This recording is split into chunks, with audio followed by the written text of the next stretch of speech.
Viewers, a driver hell-bent on carnage rammed a truck into reveling crowds in United States, New Orleans' famous street, turning the new year into a big tragedy. This was a terror attack as per the FBI. The FBI is investigating a mass casualty event. The man drove a pickup truck into crowds, killing at least 15 people and injuring several others in the early hours of New Year's celebration in New Orleans. The U.S. Army veteran Shamsuddin Jabbar has been identified as the accused in the case. He injured another 35 people, including shooting down 2 police officers who retaliated also and killed him as well on the site.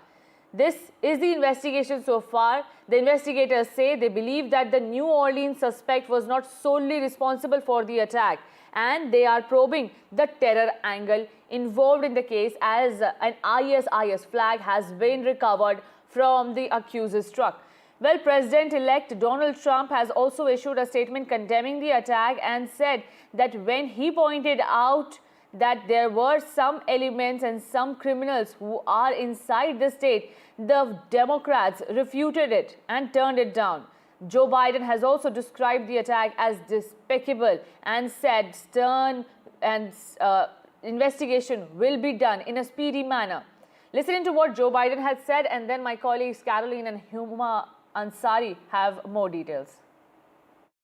I'm not going to comment till I speak to the group later. I've spoken to every member of the agency, from the CIA to our national security team, to our FBI, NSC, and we're gathering all the, and I spent a lot of time with the government, with the mayor. What was your reaction when you heard what happened? Well, the reaction was one of anger and frustration.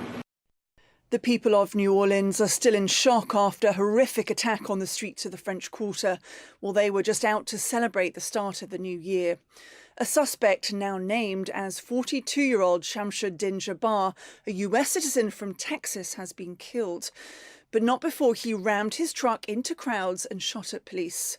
An ISIS flag was found in the vehicle, and the FBI says they're looking into a potential connection to terrorism, as well as saying they don't believe he acted alone.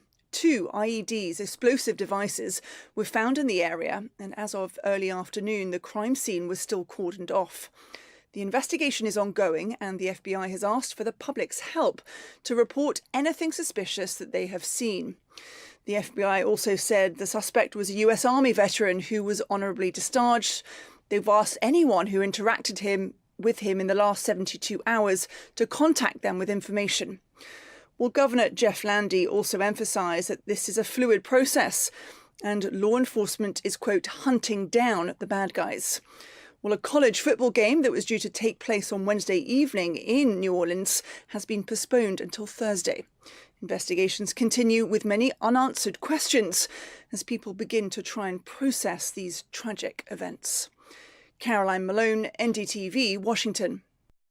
Well, according to the FBI, it was an intentional attack, and the initial investigations do show DNA and fingerprints from inside the truck, which were more than one person. So definitely it was something which was not done solely. It was an act where other people were involved, and the fact that the suspect chose, I wouldn't say they're not so popular, but they chose to go through, rent a car through 2-row, so that locating them would be a little slightly more difficult than, as per the regular car rentals, more compared to the regular car rentals. Also, the fact that they were in an Airbnb and, things of this nature are kind of connecting to, are indicating towards a terror attack. And we can't take over the fact that the suspect was part of the army for almost a decade, on and off, as an IT, in a non-combative position, in an IT services position. And the video that's not now been taken off YouTube does indicate that this person had interest of definitely inflicting harm on people.